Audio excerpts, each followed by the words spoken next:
कभी ऐसा हुआ है कि आपका कोई पसंदीदा गैजेट बस अचानक बंद हो गया और हम सोचने लगते हैं कि यार अब तो कोई बड़ा खर्चा आ गया। पर कई बार असली विलेन सिर्फ एक छोटा सा कुछ रुपयों का कैपेसिटर होता है। आज हम इसी पहेली को सुलझाएंगे। मैं आपको वो सबसे तेज और आसान तरीका बताऊंगा जिससे कोई भी ये पता लगा सकता है कि कौन सा कैपेसिटर ठीक है और कौन सा खराब। तो चलिए शुरू करते हैं। जैसा मैंने कहा, अक्सर बड़ी बड़ी प्रॉब्लम की जड़ बहुत छोटी सी होती है। एक खराब कैपेसिटर पूरे के पूरे सर्किट को बंद कर सकता है। पर अच्छी बात यह है कि इसे पहचानना उतना ही आसान है। ये जानने के बाद आप किसी भी सर्किट बोर्ड को देखकर उस छोटे से खराब पुर्जे को खुद ही ढूंढ निकालेंगे। तो इस काम के लिए हमारा हीरो कौन है? देखिए, इसके लिए किसी महंगे औजार की जरूरत नहीं है। हमारा सारा काम करेगा ये एक छोटा सा डिवाइस, मल्टीमीटर। अगर इलेक्ट्रॉनिक्स में थोड़ी भी दिलचस्पी है तो ये आपके पास होना ही चाहिए। यही वो चीज है जो हमें बताएगा कि कैपेसिटर का हालचाल कैसा है। चलिए अब सीधे काम पर आते हैं। कुछ भी टेस्ट करने से पहले सबसे पहला और सबसे जरूरी स्टेप है अपने मल्टीमीटर को सही मोड पर सेट करना। इसे बजर या कंटिन्यूटी मोड पर सेट करना है। ये वो सेटिंग है जिसमें दोनों तारों को आपस में टच करने पर बीप की आवाज आती है। याद रखिए, हम जितने भी टेस्ट करेंगे सब इसी एक सेटिंग पर होंगे। ये स्टेप बिल्कुल भी मिस मत करना। तो सबसे पहले हम बात करेंगे पोलराइज्ड कैपेसिटर की। ये वो होते हैं जिन पर प्लस और माइनस का निशान बना होता है। मतलब इनको सर्किट में एक खास तरीके से ही लगाना पड़ता है। चलिए देखते हैं कि एक सही पोलराइज्ड कैपेसिटर मल्टीमीटर पर कैसा दिखता है। तो फिर एक सही पोलराइज्ड कैपेसिटर की निशानी क्या है? बहुत सिंपल है। जब आप मल्टीमीटर के दोनों तार इसके सिरों पर लगाएंगे तो स्क्रीन पर कुछ नंबर आएंगे और फिर शायद गायब हो जाएंगे। अगर आपको कोई भी रीडिंग या वैल्यू दिखती है, चाहे एक पल के लिए ही क्यों ना हो, तो बस मुबारक हो। इसका मतलब है कि ये कैपेसिटर अपना काम बिल्कुल ठीक से कर रहा है। अब आते हैं दूसरे टाइप पर, नॉन पोलराइज्ड कैपेसिटर।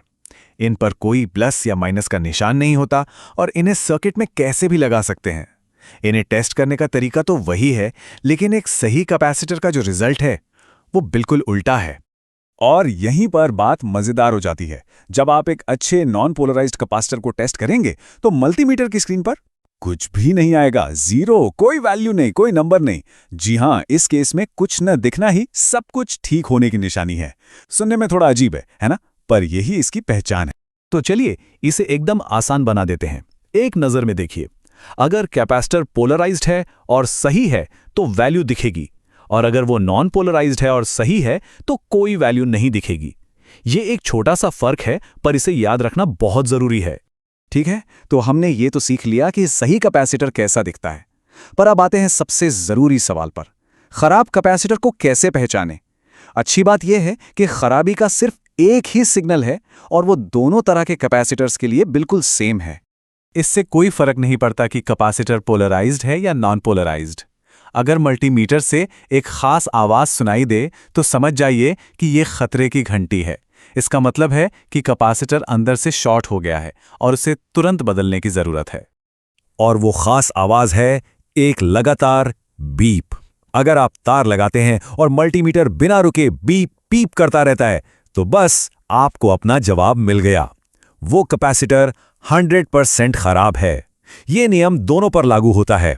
बीप की आवाज का एक ही मतलब है, इसे निकालो और नया लगाओ।